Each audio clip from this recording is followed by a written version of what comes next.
اپنی ویڈیو پر اعتراف کیا کہ مجھ سے بلیک میل کر کے فیصلہ لیا گیا ہے، اور دوسری سزا جو دی گئی اس میں ہائی کورٹ کے جج نے کہا کہ زبردستی فیصلہ لیا گیا ہے، اور پھر نااہلی کا جو کیس بنایا گیا، سابق وزیر اعظم کو نااہل کیا گیا بغیر اپیل کا حق دیے ہوئے، اور بھارتی جاسوس کلبھوشن یادیو کو جسے سزا ہوئی ہے اسے خاص طور پہ قانون بنایا جا رہا ہے اپیل کا حق دینے کے لیے۔ اپنے وزیر اعظم کو اپیل کا حق نہیں ہے۔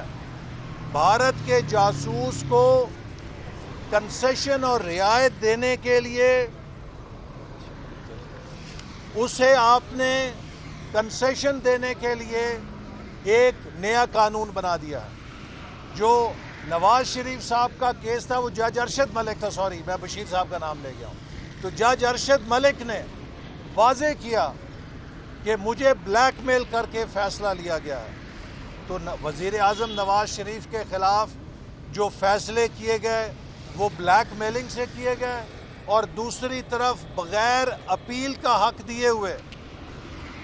اکاؤنٹ ریسیویبل 4 سال کے بعد اب حکومت قانون میں ترمیم کر رہی ہے کہ اکاؤنٹ ریسیویبل سے بھی نااہلی ہو سکتی ہے۔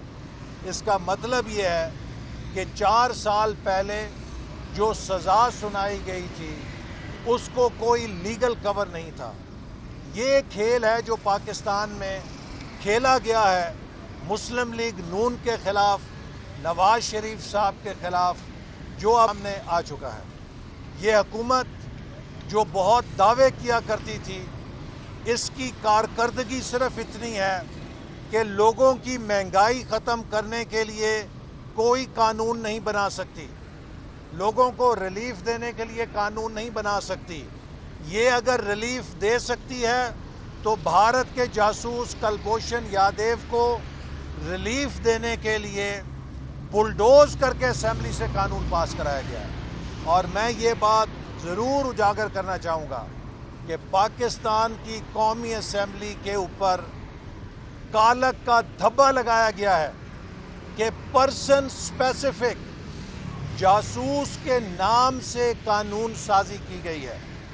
میں پوچھنا چاہتا ہوں کہ اگر کوئی پاکستان کا جاسوس بھارت میں گرفتار ہو جائے تو کیا بھارت کی لوک سبھا سے پاکستان کے جاسوس کے نام کے ساتھ اس کی ذات کو فائدہ دینے کے لیے پرسن اسپیسیفک قانون کبھی پاس ہو سکتا ہے یا نہیں ہو سکتا؟ اگر نہیں ہو سکتا تو ان حکمرانوں سے قوم پوچھنے میں حق بجانب ہے کہ آپ نے قوم کی غیرت اور قوم کی آزادی کا سودا کتنے میں کیا ہے۔ وزیر خارجہ صاحب کہتے ہیں کہ اپوزیشن نے کلبھوشن کے کیس کو مس ہینڈل کیا ہے۔ یہ ثابت کریں کیا ہم نے اس کو رعایت دینے کے لیے قانون میں کوئی مطالبہ کیا تھا؟ یہ حکومت کا ایجنڈا ہے اور اس قانون کی ضرورت نہیں تھی۔ وزیر خارجہ کہتے ہیں کہ اس کو کاؤنسلر ایکسیس دینے کے لیے یہ قانون کی ضرورت تھی۔ وزیر خارجہ کو میں بتانا چاہتا ہوں کہ انٹرنیشنل کورٹ آف جسٹس کے مطابق وینا کنونشن، جس کو پاکستان پہلے ہی دستخط کر چکا ہے، اس کے تحت پاکستان کاؤنسلر ایکسیس کا پابند ہے، تو لہٰذا وینا کنونشن کے تحت انٹرنیشنل کورٹ آف جسٹس کے حکم کے مطابق کسی نئے قانون کی ضرورت نہیں تھی اسے کاؤنسلر ایکسیس دینے کی۔ اسی طرح کلبھوشن یادیو کو ہائی کورٹ میں اپیل کا حق دینے کے لیے کسی نئے قانون کی ضرورت نہیں تھی، چونکہ پاکستان کے وکیل نے انٹرنیشنل کورٹ آف جسٹس میں یہ موقف لیا تھا۔ یہ اس کیس کے ریکارڈ میں موجود ہے کہ ہمارے ہاں ہائی کورٹ نے ملٹری کورٹس کے فیصلوں کا ٹرائل کیا ہے اور ان کی سزاؤں کو تبدیل بھی کیا ہے۔ یہ صرف بھارت کی خوشنودی حاصل کرنے کے لیے اس طرح کے قانون بنا رہے ہیں جو پاکستان کی پارلیمنٹ کے اوپر ایک سیاہ دھبا ہیں اور عمران خان کی اس کمزوری کی علامت ہے جو اس نے پاکستان کو خارجہ محاذ پہ اور معاشی محاذ پہ دی ہے۔ اسی کمزوری کا نتیجہ ہے کہ بھارت نے کشمیر کو ہڑپ کیا ہے۔ چونکہ آج پاکستان معاشی طور پہ 2018 سے کمزور ہے، 4 سال بعد بھی یہ حکومت بڑے ڈھول بجا رہی ہے معاشی ترقی کے۔ میں 2-3 اہم باتیں کہہ کے اپنی بات ختم کروں گا۔ 2021-22 کے بجٹ میں قومی ترقیاتی بجٹ کا حجم 2100 ارب ہے۔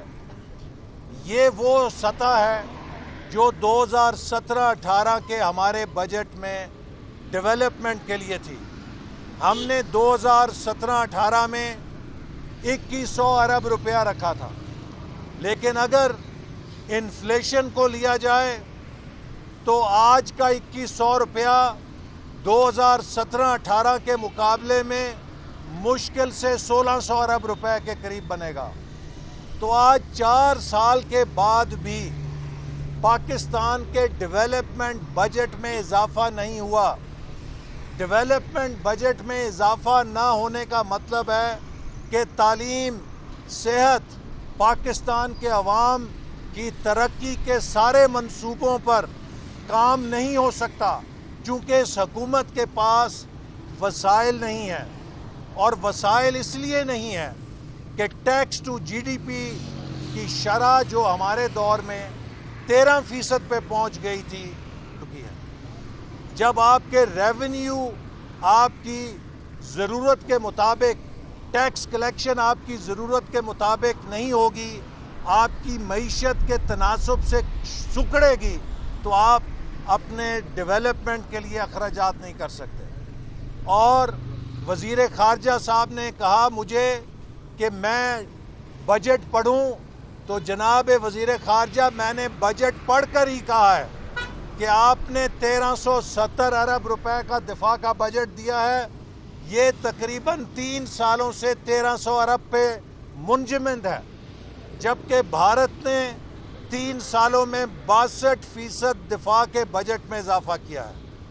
مسلم لیگ نون نے 3 سالوں میں پہلے 40% اضافہ کیا تھا، چونکہ ہم نے دہشت گردی کے خلاف جنگ کو جیتنا تھا اور ہم اپنی سیکیورٹی سے غافل نہیں تھے۔ مجھے افسوس سے کہنا پڑتا ہے کہ آج قومی اداروں کا کردار اتنا اس حکومت نے متنازع کر دیا ہے کہ جب آپ ڈیفنس بجٹ کی بھی بات کرتے ہیں تو اس کے اوپر بھی عوام کا رد عمل آتا ہے کہ آپ کیوں ڈیفنس بجٹ کی بات کر رہے ہیں۔ تو میں واضح کرنا چاہتا ہوں کہ مسلم لیگ نون فوج کی سیاست میں مداخلت کی شدید ترین مخالف ہے اور اس کے خلاف سیسا پلائی ہوئی دیوار ہے، لیکن مسلم لیگ نون پاکستان کے دفاع اور سیکیورٹی سے غافل نہیں ہے، چونکہ پاکستان کا دفاع اور سیکیورٹی 2 چیزوں سے بنتی ہے: پاکستان کے عوام کی ترقی، پاکستان کی معاشی ترقی اور پاکستان کے دفاع کے لیے وسائل فراہم کرنا۔ اس حکومت نے ڈیولپمنٹ کو بھی ریڈیوس کیا ہے، ڈیفنس بجٹ کو بھی ریڈیوس کیا ہے، اور آج ہماری جی ڈی پی کا حجم جو ہے وہ 2018 میں جو $315 ارب تھا، اس کے مقابلے میں 295 ارب ہے۔ آپ مجھے بتائیے کہ 4 سال کے بعد، 3 سال گزرنے کے بعد بھی اگر ہماری جی ڈی پی بڑھنے کی بجائے سکڑے گی تو پاکستان دفاعی اور خارجہ لحاظ سے کمزور کیوں نہیں ہوگا؟ اور یہ اسی کمزوری کا نتیجہ ہے کہ بھارت کشمیر اچک کے لے گیا ہے اور ہم خاموش تماشائی بنے دیکھتے رہے۔ بھارت کے جاسوس کے لیے، انہیں خوش کرنے کے لیے ہماری حکومت کلبھوشن یادیو کے نام سے تاریخ میں اپنا بھی نام لکھ رہی ہے کہ کس طرح کی حکومت تھی جو بھارتی جاسوس کے ناموں کے ساتھ قانون بناتی تھی۔ اگر پاکستان معاشی طور پہ کمزور ہوتا، مسلم لیگ نون کی حکومت ہوتی، تو آج پاکستان کو یہ ذلت نہ دیکھنی پڑتی، چونکہ مسلم لیگ نون کا پاکستان امریکہ کے صدر کے سامنے بھی کھڑا ہو سکتا ہے اور انکار کر سکتا ہے جہاں پاکستان کے مفاد کا سوال ہو۔ تو انہوں نے پاکستان کو تباہ کیا ہے اور اپنی تباہی چھپانے کے لیے یہ جھوٹے الزامات لگاتے ہیں، کبھی اوورسیز پاکستانیوں کو ورغلاتے ہیں، کبھی اپوزیشن پر جھوٹے مقدمے بناتے ہیں۔ میں انہیں بتانا چاہتا ہوں کہ آپ سوشل میڈیا پہ جھوٹے ٹرینڈ لگا کے اپنی حکومت نہیں بچا سکتے۔ پچھلے 8 ضمنی الیکشنوں میں آپ کو نتیجہ آ چکا ہے۔ انشاءاللہ جب بھی الیکشن ہوگا پاکستان مسلم لیگ نون پہلے سے زیادہ کامیاب ہوگی اور پی ٹی آئی کی ضمانتیں ضبط ہوں گی، چونکہ انہوں نے پاکستان کو معاشی طور پہ، خارجی طور پہ اور داخلی طور پہ تباہ کر دیا۔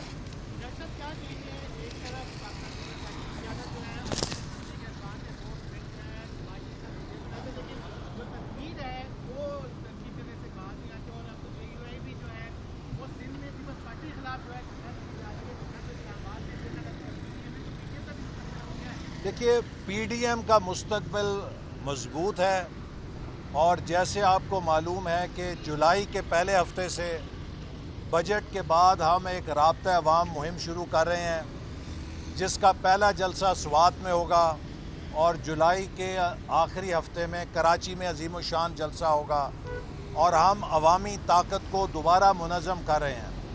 اگر پیپلز پارٹی اور اے این پی ہمارا ساتھ نہ چھوڑتے تو ہم نے اب تک ان کو گول کر کے فارغ کر دینا تھا۔ بدقسمتی سے جب ہم گیند ڈی میں لے کر پہنچے تو ان جماعتوں نے ٹائم آؤٹ لے لیا، لہٰذا ہمیں اب دوبارہ گول کو، ان کے گول کی طرف اپنی دوڑ شروع کرنی پڑ رہی ہے۔ لیکن مجھے یقین ہے کہ ہم رائے عامہ کو ہموار کر کے عوامی طاقت کے ساتھ اس حکومت کو انشاءاللہ ضرور رخصت کریں گے، چونکہ اس حکومت کا ایک ایک دن پاکستان پہ بھاری ہے، اور ہمیں ڈر ہے کہ یہ آئی ایم ایف سے اپنی قسط لینے کے لیے پھر پاکستان کے مفادات کا سودا کر لیں گے۔ پتہ نہیں یہ پہلے جب گئے تھے صدر ٹرمپ کے پاس تو کیا سودا کر کے آئے تھے، اس کے بعد کشمیر چلا گیا۔ اب یہ پھر آئی ایم ایف سے کچھ سہولت لینے کے لیے عالمی طاقتوں کے پیروں پہ گرے ہوئے ہیں، اور پتہ نہیں یہ آئی ایم ایف سے ریلیف لینے کے لیے پاکستان کے کس مفاد کا سودا کر دیں گے، چونکہ ان سے ملک چل نہیں رہا۔ انہوں نے ملک کو مفلوج کر دیا ہے، اور جس طرح کے جھوٹے مقدمے انہوں نے بنائے ہیں، اس کے بعد اب پاکستان میں انتظامی مشین مفلوج ہو گئی ہے اور کوئی حکومت کام نہیں کر سکتی، چونکہ کوئی افسر 1 روپے کے فیصلے پہ دستخط کرنے کے لیے تیار نہیں ہے۔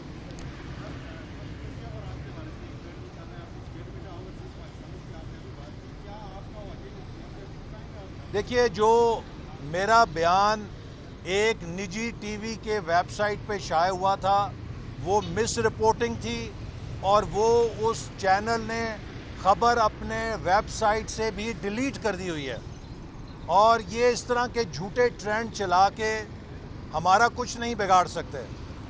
ان کو اپنی کارکردگی پہ جواب دینا پڑے گا، انہیں جواب دینا پڑے گا کہ سی پیک کے ساتھ انہوں نے کیا کیا ہے۔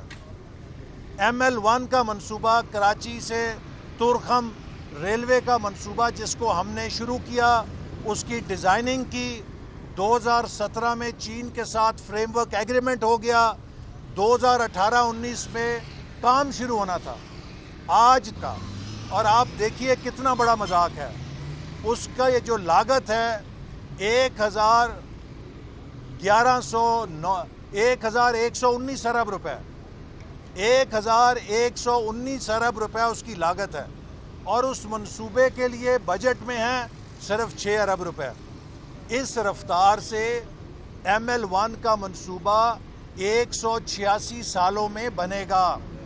یہ مذاق ہے جو سی پیک کے ساتھ ہو رہا ہے۔